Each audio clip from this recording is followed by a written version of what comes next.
anga ndi madekwana nne ndi chipiwa doyoyo matsina ndi banitshira mafhungo nga Tshivenda kha SABC 2. Chigwada cha vhadzulapo vha nice na vunḓuni la Western Cape vari a vha nga ḓo tendela vhatshimbidzi vha dzithekisi vha tshi shushedza vhanameli.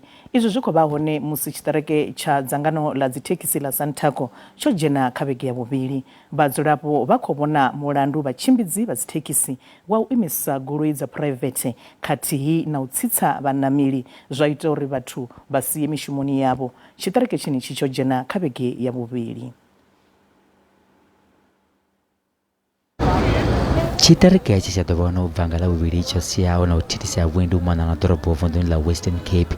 Zwigidi na zwigidi zwa vhanameli vho sala vho hanganea nahone vhathu vhaṱanu vho xelelwa nga matshilo zwo vhangwa nga zwiito zwa dzikhakhathi nahone u dzika lwa maḓuvha mavhili o fhiraho hu khou pfalwa na muvhigo ya u pinelana na dzikhakhathi fhaḽa vhuponi ha Langa na Google to Cape Flats. Vha dzangano ḽa Santaco vha ri vha ḓo ita khumbelo ya dzithekhisi dzo dzhiwaho nga vha masipala uri dzi vhofhololwe. Our lawyers are busy compiling affidavits and so on, like application that they will submit latest by Friday. Then we will see what happens after that. And the application is to interdict the City of Cape Town and the Provincial Department of Mobility for impounding our vehicles. That is where we are at the moment. Mulanga vundu wa la Western Cape Alan Winde wa ṱanganedza khumbelo ya khothe ya u vha thivhela vha tshi ri ḓisa thandululo kha sia ḽa u dzhia zwiendedzi zwa vhoradzithekhisi. Minista wa lushaka wa zwa vhuendi vho Sindiswe Sikunga vho ṱangana na vhuendi khathihi na emisi wa zwa vhuendi wa Ricardo Mackenzie mulovha nga madekwana u nga wana thandululo. Zwo ralo vha muvhuso wa vundu vha ri vho humbela muṱangano wa tshihaḓu na vha dzangano ḽa Santaco ṋamusi u itela u wana thandululo.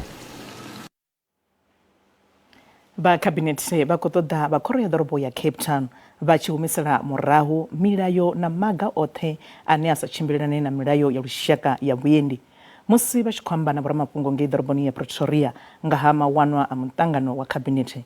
Minister ofisini ya President Vho Khumbudzo Ntshavheni vha ri muvhuso u khou ṱoḓa u vhuyedzedza mulalo na vhudziki u itela vhadzulapo vha khoro ya ḓorobo iyo.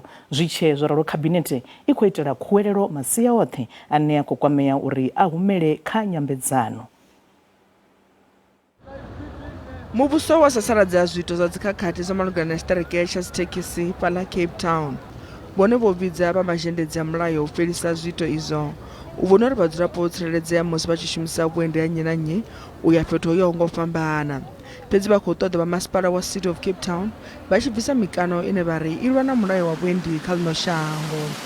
The cabinet was also briefed about the City of Cape Town's imposing of taxi operating conditions which are at variance with both the National Road Traffic Act and also the National Land Transport Act, which regulate the traffic offences and applicable penalties, including the impounding of vehicles. And Cabinet has directed the Minister of Transport, Minister Cindy Chikunga, to ensure that any taxi operating conditions that contradicts the laws of the Republic are removed. Musi Chezoralo, Bonchabeni vari zwoṱhe zwi mugwalani ho sedzwa summit ya BRICS ine ya khou ḓo farelwa kha ḽino shango mafheloni a uno ṅwedzi. Vhone vha ri miṱangano ya dziminista i tsini na u ṱhaphudzwa. Cabinet was appraised that it is all systems go in terms of South Africa's readiness to host the 15th BRICS Summit in Johannesburg from the 22nd to the 24th of August 2023. The last of the BRICS ministerial meetings, which is the BRICS Ministers of Agriculture meeting, is currently underway, while the ministerial meetings of Foreign Affairs, Security, Trade, Industry, Education, Science, Labour, Communications, Health and Urbanization Forum have concluded their reports for the Leaders Summit. Luambo lwa tswayo dza zwanḓa lwo no vha luambo lwa tshiofisi lwa vhufumi na muvhili fhano Afrika Tshipembe. Cabinet welcomed the recent signing into law of the South African Sign Language Bill by President Ramaphosa into an act which made the South African Sign Language the 12th official language in South Africa. This will promote the rights of about 600,000 South African Sign Language users. Cabinet yo ṱanganedza u tholiwa vho Duncan Pieterse sa vhone mulanguli muswa wa muhasho wa gwama. Vhone vha khou dzhena tshiduloni tsha vho Ismail Momoniat vhe vha vho tou farelela kha poso iyo tsha mahuḽa nga ṅwedzi wa Fulwi. hokono thivheliwa zwiito zwa u ṱoḓofhisa zwifhaṱo zwa khoro ya ḓorobo ya Tshwane khathihi na guli dza hone ngei Centurion matshiloni ya ṋamusi. Izwi ndi ya nga muambeli wa khoro ya ḓorobo ya Tshwane Vho Selby Bukava vhane vha ri zwiito izwi zwi khou itiwa nga vhashumi vho terekaho vha dzangano la vhashumi la SAMU. Vha dzangano iḽi la SAMU vho thoma tshiṱereke vhege yo fhelaho tshine tsha pfi a tshiho mulayoni nahone a tshi ngo tsireledzea u ya nga khothe ya vhashumi. Migwalabo yeneyi yo sia vhaṅwe vha vhashumi vho terekaho vha Tshwane vha tshi fariwa malugana na milandu ya dzikhakhathi dze vha dzi ita vhathuni. Vho Bukava vha ri khoro ya ḓorobo ya Tshwane yo no bvisa maṅwalo a furarumalo a u pandela vhashumi vho terekaho. The city of Tshwane is aware of sporadic incidents of violence and intimidation in certain parts of the city. We have contained the situation. For instance, in Centurion, there were attempts to attack some of the city's properties or vehicles, and some vehicles that belong to contractors. We have also contained that situation. Clearly, the game plan of the striking employees today is to set fire on some of the properties of the city. We are aware of that, and the Disaster Operations Center is deploying accordingly. As and when we receive information of areas where there are challenges or problems, we deploy. So the situation is under control across the city. In clinics where there were some threats directed at the patients and staff, we have also deployed there. So the situation is under control. We have contained the situation. Vhadzulapo vha fhaḽa River Tshipembe ḓorobo ya Johannesburg vha ri hu na u tsela fhasi ha zwa u bviwa ha migodi zwi siho mulayoni vhuponi uvhu u bva tshe minista wa muhasho wa mapholisa Vho Beki Cele vha dzhenela vhege yo fhelaho. Nga ḽavhuṱanu minista Vho Cele vho ḓo rangaphanḓa muṱangano na vhadzulapo afho River zwi tshi tevhelela mbilaelo dza vhadzulapo malugana na tsireledzo yavho. Izwi zwo vha hone nga murahu ha nndwa vhukati ha zwigwada zwa vhabvi vha migodi vha siho mulayoni. Mapholisa vha khethekanyo yo khetheaho vha khou lavhelesa tshiimo henefho sa tshipiḓa tsha u fhelisa zwiito zwa u bviwa ha migodi zwi siho mulayoni. Ono fhela vhege mbili wanala zwitumbu zwa vhana vhaṱanu vhe vha tshi shuma u bia migodi isiyo mulayoni tsini na philiphili dza milonga. Nyimele vhuponi ha River na vhuponi ha Mshashane za Mimpilo a ya thu dzika tshoṱhe. U khou vhonala mapholisa nga vhunzhi vhuponi uhu, fhedzi vhadzulapo vha khou ita khuwelelo ya uri mishasha yoṱhe ya za Mimpilo i tou thuthwa. Musi ho nala tshivhangi tsha khuḓano dza u thuntshana vhukati ha zwigwada zwa u vhanga milonga vhuponi uhu, thandulo ya thaidzo iyi i kha ḓi lemela. Ile migodi kubulawa abantu abozamazama so kubulawa abantu sicela nje ukuthi kuvalwe le ndawo ingabi khona kuvale nale migodi phela njengamanje ezakalayo la izamazama ngani mama ngeniqede amanga izamazama ngeniqede ngana mama siyasaba vhege fhiraho mapholisa vha Johannesburg na vhaofisiri vha tsireledzo vho tshinyadza mishasha ine ya pfi i dzula vhathu vhane vha shuma u bia migodi zwi siho mulayoni. One of the tools that our team is using is thermal imaging drones, and this is giving South African Police Service members as well as law enforcement, a bigger picture as to what they can expect and where to deploy manpower. Thermal imaging drones and equipment is being used inside the mines to just see the scale of how these zamazamas, have dug, and obviously to give members on the ground a bigger picture of what is happening. Vhaḓivhi vha khou ita khuwelelo ya uri milonga i sa tsha shumaho i valiwe lwa tshoṱhe. Vha songo ṱutshela kule ri ya vhuya hu si kale.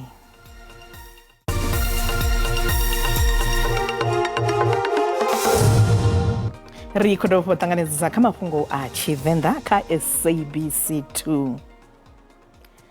Masiandaitwa vhukati ha shango la Russia na Ukraine izwi tshi kwama tsireledzo ya zwiḽiwa a ḓo vha nṱha kha mutevhe wa mambi wa muṱanganoni wa vhufuraru wa vhulimi ngei Modimolle vunḓuni ḽa Limpopo. Dziminista dza vhulimi u bva mashangoni ane a vha miraḓo ya mbumbano ya BRICS hune zwa katela Brazil, Russia, India, China khathihi na Afrika Tshipembe vha khou ḓo dzhenela muṱangano wonoyu wa maḓuvha maṋa. Muṱangano uyu ndi wa u amba nga ha tsireledzo ya zwiḽiwa, tshanduko ya kilima khathihi na mveledziso ya vhupo ha mahayani. Shango la Afrika Tshipembe ḽi rindwa vhukati ha Russia na Ukraine yo kwama nga maanḓa kha sia ḽa zwa u rengiwa zwiliṅwa zwa thoro kha maṅwe mashango khathihi na zwiṅwe zwibveledzwa. Vhalanguli vha ri izwi ndi zwithu zwine zwa ḓo rerwa nga hazwo kha khuvhangano ya vhufumiraru ine ya ḓo farelwa vunḓuni ḽa Limpopo. Ḽiṅwe fhungo ḽine ha ḓo rerwa nga haḽo hu katelwa nga nḓila ine zwa u tsima wa muḓagasi zwa khou kwama nḓowetshumo ya zwa vhulimi. Musi sekithara i tshi khou bvela phanḓa na u loza masheleni a rannda dzi paḓaho biḽioni dza maḓana mavhili nga ṅwambo wa u tsima wa muḓagasi, vhalanguli vha zwa vhulimi vha ri vha ḓo ṋetshedza makumedzwa ane a ḓo thusedza ḽino shango uri hu sa vhe na ṱhahelelo ya zwiḽiwa. The issue around geopolitics is a topical issue, and at this moment you would know that what is currently happening between Russia and Ukraine has affected quite a few commodities that are being used in agriculture. Vhalanguli vha ri vho ita khumbelo ya u lomba masheleni u bva kha bannga ya dzimisaho masheleni ya Land Bank u fhungudza thaidzo ine ya khou kwama vhalimi yo vhangaho nga u tsimiwa muḓagasi. From a departmental point of view, we had made available 500 million for this cause, and the Land Bank is also contributing 2 billion to ensure that we have got what we call the agro-energy fund that is going to assist farmers to deal with issues around energy security. Zwi tshe zwo ralo, vhaṅwe vhalimi vha vhuponi ha mahayani fhaḽa vhuponi ha Mudimunle vho vhidza vha mashango a BRICS uri vha lavhelese kha u ṋea masheleni a u lilisa vhalimi. There is land in the rural areas, but without mechanization of tractors or equipment that can help you produce. Khuvhangano iyi ya vhalimi ya dziminista vha mashango a BRICS i ḓo swika magumoni nga Mugivhela. Vha muvhuso wa vunḓu ḽa Gauteng vha khou fara muṱangano wa zwa muḓagasi sa nḓila ya wana thandululo kha thaidzo dza muḓagasi dzo livhanaho na ḽino shango. Muṱangano uyu wo dzhenelwa nga vhafaramikovhe vho fhambananaho siani ḽa mveledziso ya muḓagasi khathihi na vhoramabindu.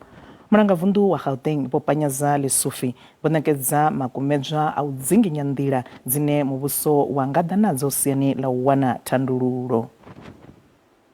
We want by the 1st of January 2024 Gauteng must get rid of illegal connections. So there must be no one that is illegally connected to the grid. But what we will do, we'll say from the 1st of October and December, if you are illegally connected, raise your hand, let's connect you legally so that we don't remove people that need electricity.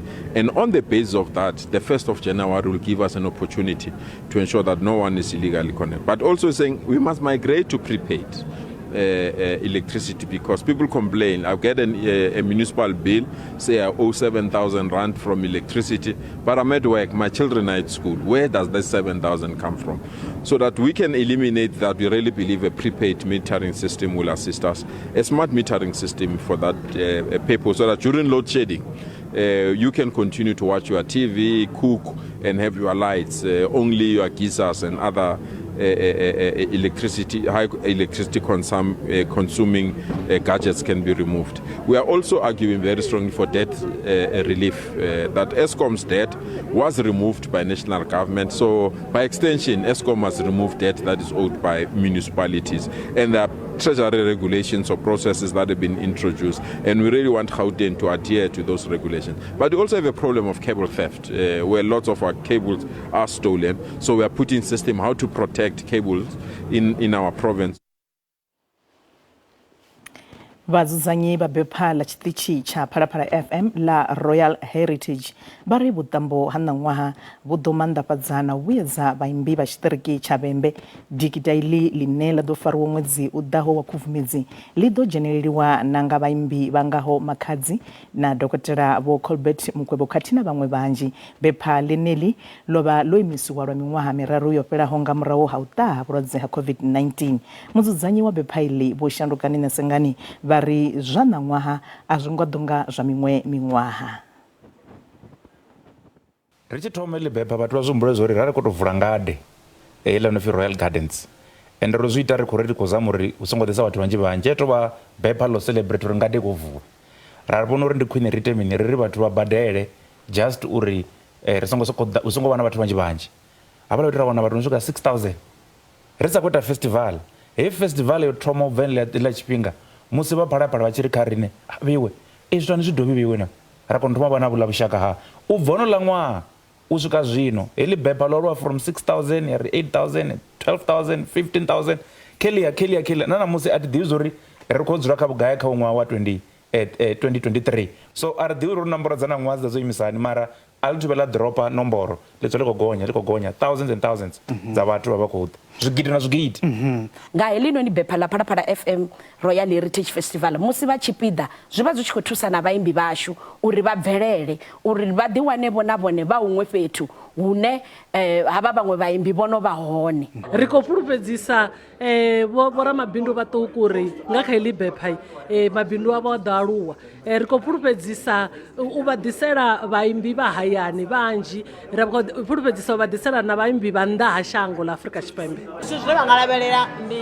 performance ya manakanaka ya maṱhakheni ya makhadzi ri sa khou anga uri Royal Heritage Festival i tshi swika i tshi ḓa performance dzi a fhambana nga nṱhani ro hangeri vha re na vhathu vhanzhi zwino ri vha khou make sure muṅwe a sa ḓivhi makhadzi a ṱwa tshi khou ḓivha makhadzi ndi nnyi so ri a make sure ri rehedza tshifhinga tshingonani so zwine nga amba zwone zwa uri vhathu vha nga si disappointee ri ready plus ri na nḓala ngori ndi kale is Royal Garden so ri ḓo make sure tshifhinga tshingonani vhathu vha ḓo vha yene vho takala.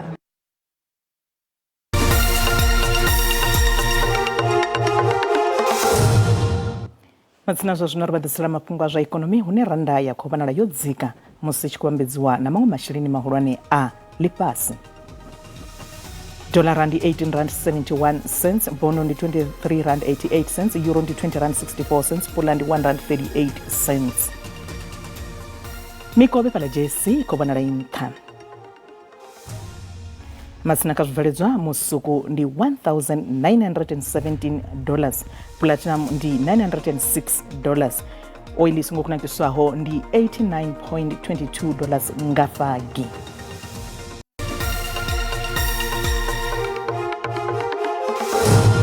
Ndi matekwana kha ri mbo ḓi lavhelesa nyimelo ya mutsho ya matekwana a ṋamusi u khou vhonala vhusuthu husikati hune nga kha ḓi pfelaphela matekwana ano fhaḽa phendela shango ya vhubva ḓuvha khou vhonala hafhu na mimuya ine ya khou vhudzula nga vhuhali kha ri mbo ḓi lavhelesa uri matshelo hone ḽi ḓo tsha lima nga tshivhumbe yoṱhe kha ri thome nga u tsivhudza vhadzulapo fhaḽa devhula Kapa uri kha vha lavhelele nyimelo ya mutsho una ḓo vha tshi khou fhisa vhukuma ndi mufhiso wo kalulaho uḽa une ḓi anzela u sia maṱaka tshi khou swa musi ri dzhenelela nga ngomu aiwa ri khou vhonela mimuya kha iḽayo ḓi ṋea maanḓa na mimuya ndi khou dovha hafhu ya vhonala fhaḽa tshipembe ha shango kha ri mbo ḓi limona ri lavhelesa dzi temperature dza matekwana ṋamusi ri ḓo thoma nga vunḓu ḽashu ḽa ngeno Gauteng ra khou vikela hone mutsho wavhuḓi vhukuma ngeno ḓoroboni ya Johannesburg, Pretoria a tsini na fhaḽa Vereeniging, Carletonville hone aiwa nga kha ḓi vuwa tshi khou rothola nga matsheloni fhedziha ḽi tshi ṱavha dzi temperature dza gonya dza swika fhaḽa kha 16 kha ri mbo ḓi tsa hayani vunḓuni ḽashu ḽa Limpopo ri lavhelesa fhaḽa ḓoroboni ya Musina, Giyani na fhaḽa Thohoyandou dzi temperature aiwa ngo tou angaredza dzi ḓo swika fhaḽa kha 23 dzani nahone ndi mutsho wavhuḓi vhukuma Mukopani Vilavila Lephalale a tsini na fhaḽa Thabazimbi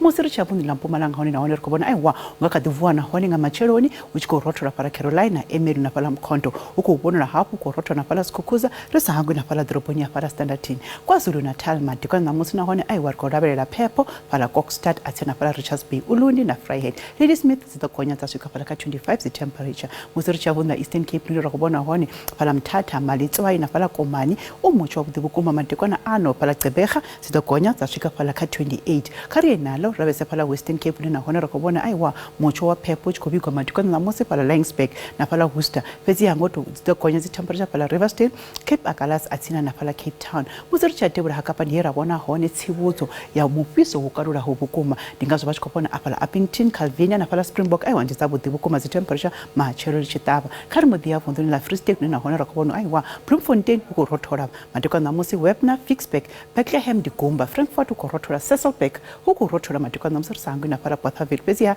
ḽi tshi ṱavha hu ḓo dudela kha ri mbo ḓi ya vunḓuni ḽa North West hune nahone ra khou vhona mutsho wa vhuria fhaḽa Mahikeng a tsini na fhaḽa Ottosdal musi ri sa fhaḽa Bloemhof nahone ri khou vhona aiwa ndi mutsho wa phepho fhedziha hu ḓo dudela Tosca musi ri tshi ita masiari a tsini na fhaḽa Vryburg ri sa hangwi na fhaḽa ḓoroboni ya fhaḽa Taung helino ndi kombakomba kha vhe madekwana vhuḓi